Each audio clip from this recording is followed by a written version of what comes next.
I'm Gabe. And I'm John. This theory is a little different from the others, as it doesn't really rely on evidence to support it, but rather the lack of evidence to support a legend that has been passed down the ages in Hyrule, the three golden goddesses. To recap, the creation myth is that Din, with her power, used fire to create a fertile land, Nehru, with her wisdom, created the laws, of nature probably, and Farore, with her courage, created all the living beings to live in this land and follow its laws. Whenever we mention the three of them in sequence, it will always be relative to Din, Nehru, and Farore, or power, wisdom, and courage respectively, just to make it simpler. They were first mentioned by name in Ocarina of Time by the Great Deku Tree, telling Link the myth from before, then by Princess Zelda, who added that when the goddess parted from this world, the Triforce containing their powers was left, a relic that can fulfill the wishes of anyone who touches it. The Triforce was present since the first game, but only in A Link to the Past were said to have been created by, at the time unnamed, gods, and the same myth was mentioned in its manual. But that's the thing, we never had any direct interaction with them, or met anyone who had, only those tales, that are not unlike the many we have in our world. On top of that, the earliest story we have in the series, that could have been the one that shed light on the subject, instead introduces a new goddess to protect the humans, Hylia, and never mentions them. For an outside perspective, I guess mainly since Eiji Aonuma became the main director of the series, started moving Hyrule's religion from a polytheistic one, like Shinto and Buddhism present in Japan, to a monotheistic one, obviously inspired by Christianity. Maybe to feel more relatable to Western audiences, even though it was already heavily inspired by medieval fantasy. There may have been spirits named similarly to the goddesses, or items that are obviously connections to their virtues, but the goddesses themselves have not been mentioned by anyone that I could ever find since Skyward Sword was released. But it doesn't change the fact that, chronologically, the lore Hylians have passed on has changed drastically over time.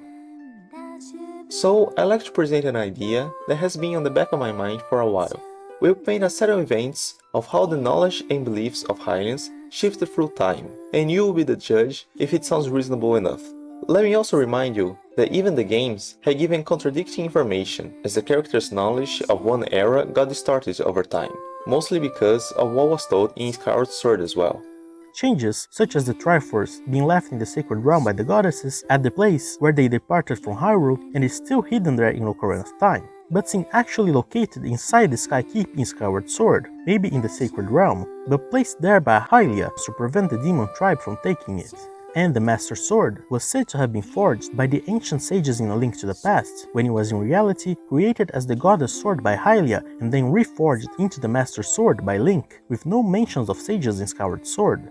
So, for starters, there was the Triforce. We don't have any hard evidence of where it came from, but legends agree it was made by gods. And by the sheer amount of power they have, it can very well be true. And then there was Hylia. The Triforce was handed down by the gods of old, not even specifying as the goddesses anymore, in an ambiguous way that can mean anything from Hylia receiving it personally from those gods, to she receiving the burden eons later along with this fairy tale by a previous keeper.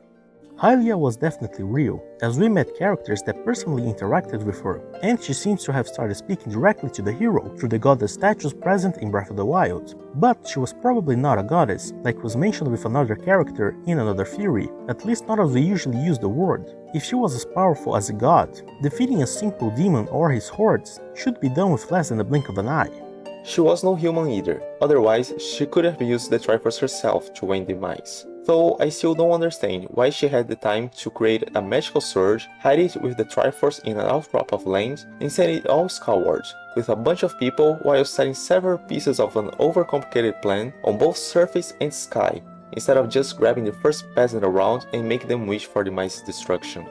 With her depiction as a winged humanoid, and the song that plays while Link is making his wish for the Triforce on top of the statue of the goddess being the same theme for every fairy fountain in every Zelda since A Link to the Past, she was most likely a great fairy, perhaps the most powerful queen of fairies that have ever lived. Other fairies have been named goddesses on later occasions, and as such, for all intents and purposes, she was a deity for the Hylians.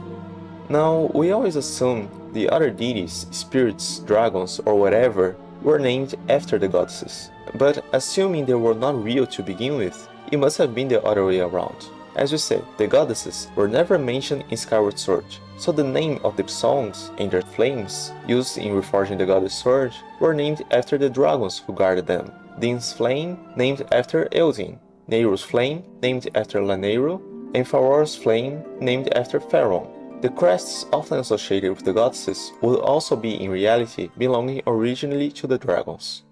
Those dragons seem to have been reborn numerous times with different shapes, as light spirits and as dragons once again, though there's the possibility those beings are the successors in protecting the regions, taking the same name as a title of sorts. The spirits are not to blame for this confusion, as themselves may not fully remember their past lives and go along with it.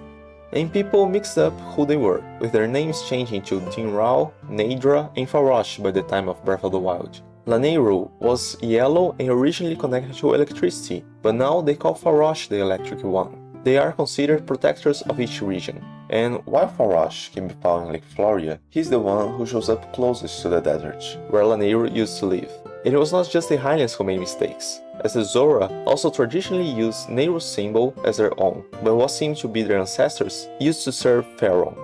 We have two options: either what we play through in Skyward Sword is not quite right, like when we take the game as Legends, and the easiest way to fix it would be to swap some of Faron's and Lanayru's features, or they were right and every game that takes place afterwards is relying on a distorted tale, which I think is true, as the game set in an era will be the most reliable source about those events. Trying to figure out how this mistake happened, even if the Zora haven't evolved from the Parella, I would partially blame them. Once they made their home on Hyrule's main water source, the subsequent river that crossed the country and the Lake Hylia that formed later on the other side of Hyrule fell under their protection, so they adopted the crest of that region's deity, and the dumb Hylians then started associating Lanayru with blue and water because of it.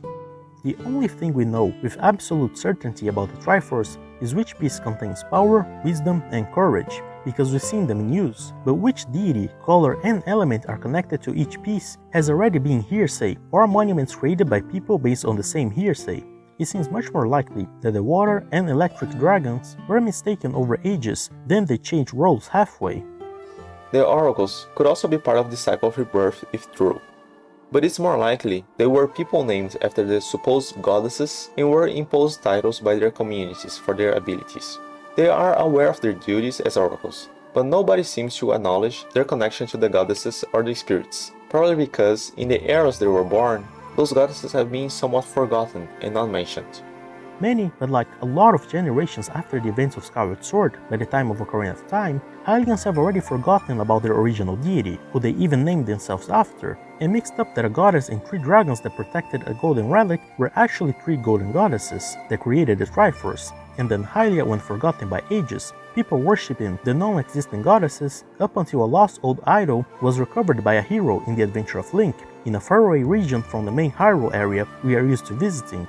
Named only Trophy in the English localization, it was actually named Goddess Statue in the original Japanese, and both versions have a clear similarity to the statue of old. It also makes sense following the timeline. Both the official one and most fanmates typically place the Adventure of Link late in the chronology, so it can be this rediscovery of their old deity that widespread this religion once more before Breath of the Wild, where they acknowledge Hylia once again as more important than the other 3 for the Hylians, as can be seen by placing her statue on the Temple of Time above 3 smaller temples.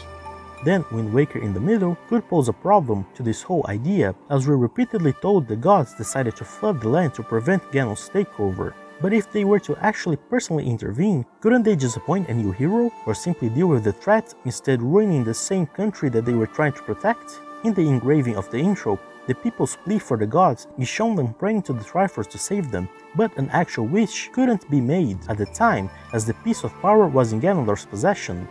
I think it's much more reasonable to believe that King Daphnis himself, hearing his people's pleas, used the Triforce of Wisdom half unknowingly to seal the land, or the weather-controlling magic wand said to call upon the gods, the Wind Waker, just as he was likely the one who used the Master Sword as a seal to Ganon's army and powers, just as they were attacking the castle, without realizing this would be undone as soon as Link removed it from the pedestal.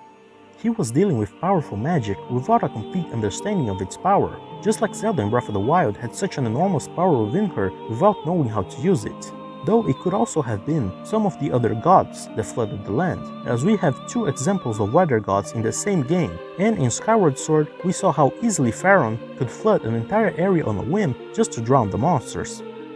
I do believe some of the points we brought up here could be what actually happened, especially when explaining the chains between the spirits and some suspicious divine interventions. And all the rest about the goddesses' non-existence could be just as true if it wasn't for that moment when Lanero says that the goddesses themselves tasked the light spirits to banish the interlopers in Twilight Princess. Happy April 1st, everyone!